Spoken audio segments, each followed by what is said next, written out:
issues that's central to the CPAC community is the issue of pro-life. Of course. And what is the administration going to do to defend the unborn, to provide support for those mothers, those fathers that choose life? Sure.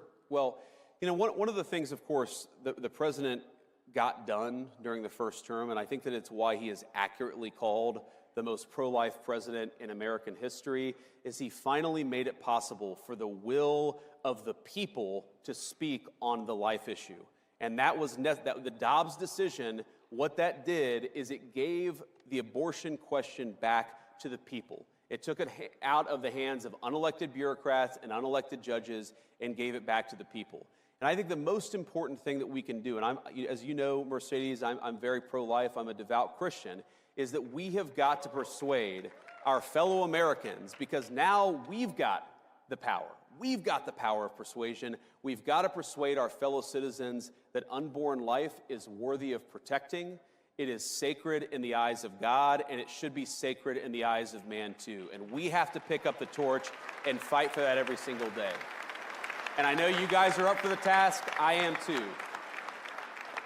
And I think on the administration side, what the president has said, and it's been consistent, it's going to be consistent in the rhetoric and in the policy, is we believe in the Trump administration that babies are good, that families are good, and we want to make it easier for young moms and young dads to choose life, to start families, and to bring new life into the world. That's the whole point of our policy. Now, some of that, of course, is supporting our great crisis pregnancy centers at the moment of these important healthcare decisions, encouraging young women to choose life at that important moment of choice. Some of that is bringing costs down so that, you know, young moms and dads don't look to the future and a new baby and say, how can I afford this? And if they're able to actually afford to raise a family, maybe they'll start thinking of babies as the blessings that we all know that they are. Yeah. And I think... But I think fundamentally this is going to take a lot of leadership from the president on down, but from every single person in this room. We've got to persuade our fellow citizens to stop thinking about babies as inconveniences to be discarded. We've got to start thinking of them as blessings to cherish, and that's exactly what I promise to do. You mentioned raising these children into good people and also into good citizens that Yes. can contribute to society and to the world. We had so many young people come out and support Donald Trump Yes, we did. and J.D. Vance And thank you. this past election. So what is your message? And what is your message to the young men? You know, I guess my message to young people generally is we're trying to make your life better. And that is the simple thrust of President Trump's policy is we want you to be able to buy a home. We want you to be able to work a good job. We want you to be able to raise your kids, like I said, according to the values that you believe in. And we want you to be able to build a nice life in this country that all of us love. That is what we're trying to do.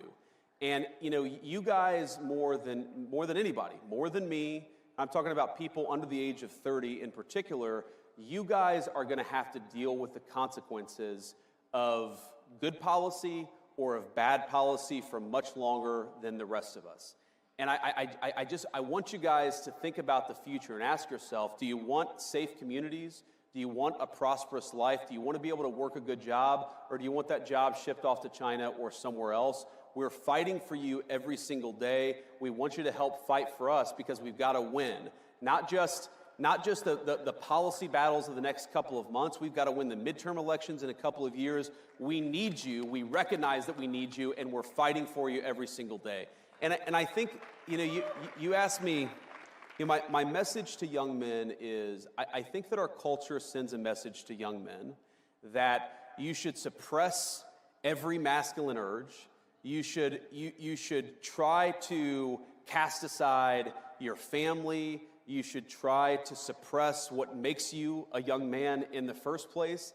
And I think that my message to young men is don't allow this broken culture to send you a message that you're a bad person because you're a man, because you like to tell a joke, because you like to have a beer with your friends, or because you're competitive. our message, the cultural message, and I think the president's and mine is the exact opposite, but our cultural message is, I think that it wants to turn everybody, whether male or female, into androgynous idiots who think the same, talk the same, and act the same. We actually think God made male and female for a purpose, and we want you guys to thrive as young men and as young women, and we're going to help with our public policy to make it possible to do that. And by the way, I actually think, Mercedes, this is the thing that President Trump, this is why the media went after him so hard, is because, you know, when I think about, like, what is the essence of masculinity, you could answer this in so many different ways, but when I think about me and my guy friends, we really like to tell jokes to one another. Like, we like to laugh. If you think of all the movies that were really popular. Are you saying you're pretty funny? I try to be. Okay, President Trump, who's funnier? Who's funnier? President Trump. All right, there you go. Let's be honest. There you go.